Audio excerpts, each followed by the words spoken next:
Hey, salut YouTube! Vous savez, quand on part un an à l'étranger, et plus précisément dans mon cas un an au Japon, c'est aussi une année pour pouvoir essayer de travailler sur soi et d'améliorer les choses qui généralement nous portent préjudice. Et moi, il y a quelque chose que j'essaye de faire dernièrement, même depuis avant mon départ, mais encore plus depuis que je suis ici, c'est d'apprendre à dire oui. Il y a quelque temps, si tu me proposais quelque chose sans m'avoir prévenu que tu me prenais au dépourvu, ma première réponse, mon premier réflexe allait être de dire non. Même pas je réfléchissais, c'était non. Pourquoi? Tout simplement parce que le non, il vient de nos peurs, il vient de nos angoisses, il vient de la peur de l'inconnu, etc. Et au final, c'est quelque chose qui nous limite, c'est quelque chose qui nous prive d'opportunités, c'est quelque chose qui nous empêche de vivre les choses à fond. Alors bien évidemment, s'il y a un mec chelou dans une voiturette de golf qui a un faucon sur son avant-bras et qui te propose d'aller faire un tour dans un coin obscur, on est d'accord que tu ne diras pas oui. Mais ce n'est pas de ça dont je parle.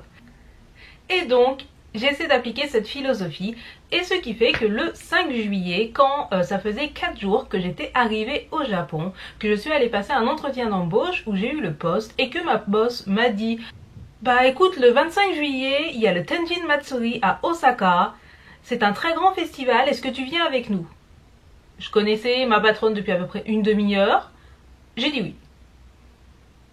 Je vous avoue qu'après avoir dit oui, je me suis dit que ça allait vraiment être de la merde, qu'on allait probablement passer une journée beaucoup trop chaude de juillet à pique-niquer sur des bâches bleues comme des japonais, qu'il allait m'arriver probablement plein de choses absolument nulles ce jour-là, parmi lesquelles il y aurait probablement une insolation et ma boss qui essaierait de me faire bouffer du natto, ce genre de choses. Mais puisque je tiens toujours ma parole et que j'avais dit que oui, j'irai avec eux au Tenjin Matsuri, je suis allée avec ma boss, les autres professeurs de l'école au Tenjin Matsuri. Et vous savez quoi? C'était loin d'être aussi nul que ce que j'aurais pu penser.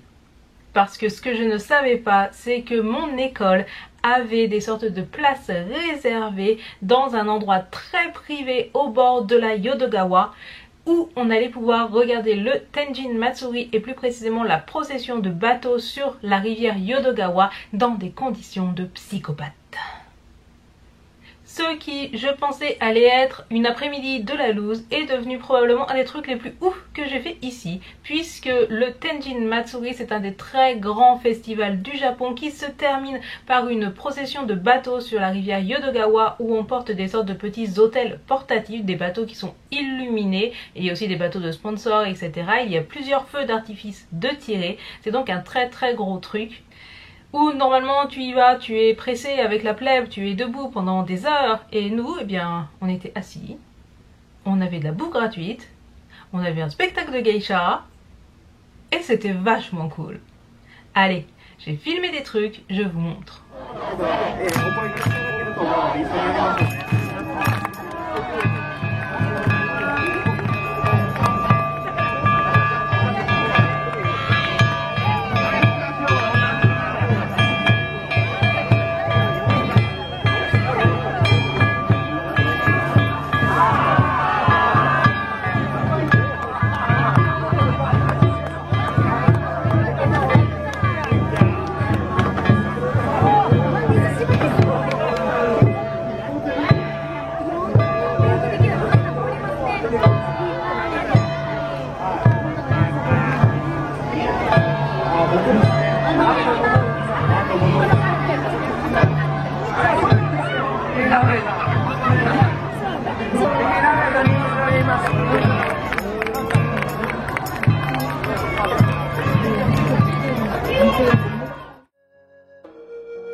lorsque nous sommes partis de ce festival pour gens beaucoup trop riches pour moi, nous avons eu un gift bag. Donc je vais faire la vraie blogueuse beauté et vous unboxer ce gift bag. Donc dans ce gift bag, nous avons un fan. Joli, pratique, intelligent. Nous avons des gâteaux. Des gâteaux, je ne sais pas à quoi ils sont, probablement au chocolat, mais c'est des gâteaux, donc c'est cool. Nous avons eu de la pub pour du vin slovaque, donc j'en déduis que quand tu es riche au Japon, tu bois du vin slovaque. Et nous avons eu ce sac dans lequel j'espérais avoir des goodies intéressantes, je sais pas, un truc traditionnel ou quoi que ce soit. Et dans ce sac, il y a de la fleur de sel, du sel de mer rôti, du sel de mer tout court, des échantillons de sel. Doshite, Japan, doshite.